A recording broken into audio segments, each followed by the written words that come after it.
Ndaj kemi rastin e Sufane binti Hatim at-Tai. Sufane binti Hatim at-Tai, një sahabie e nderuar, por bia e një fisniku të madh, një bujari të madh, siç ishte Hatim at-Tai, bjen në robëri për shkak të luftrave të cilat u zhvilluan me dërguarin e Zotit, dhe teksa e sheh që ai dërguari i Zotit kalonte pranë saj në xhami, e ndal atë dhe i drejtohet dhe i thot: "O Muhammed, a kështu bëni ju me fisnikët?"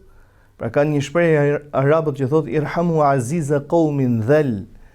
Pra tregoni të butë, të respektueshëm me fisnikun i cili për arsye të jetës është ndërruar në një gjendje tjetër, pra është poshtruar. I thot profeti alayhi salatu wasalam, sepse ishte dhe në moshë ajo, thot: "Flit o i motër." Thot: "Unë jam bia e Hatim at-Tai."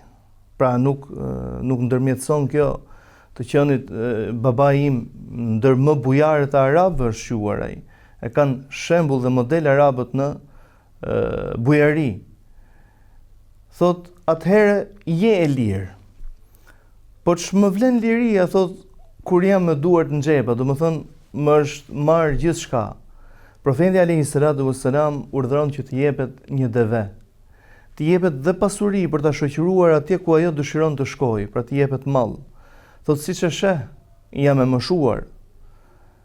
Pra nuk mundem që të komandoj veten dhe të kem një udhtim të tillë." Profeti alayhi salatu wassalam i dhuron edhe robër të cilët do të ishin në shërbim të saj, shërbyes. Thot: "Kur shkoi për tek i vllai i saj, Adi ibn Hatim at-Tai, i cili ndodhej në afërsi të trevave të Sirisë së sotme, kur flet me të vllan, i thot: "O vlla, a ke parë më fisnik, më bujar se sa babai ynë?" Thot: "Kur vallai", thot, "nuk kam parë. Ndërsa unë, thot, po të vi nga njeriu më fisnik dhe më bujar akoma se sa babai ynë. Pra e kam parë bujarinë e tij me sytë e mi." Ai thot: "Është Muhamedi alayhi salam, ndaj mos e humb vlla mundësinë për të bërë pjesë e kësaj feje, sepse dhe ajo vetë ishte bërë muslimane." I thot i vllai pa një pa dy: "A vërtet, thot, është më bujar nga babai ynë?"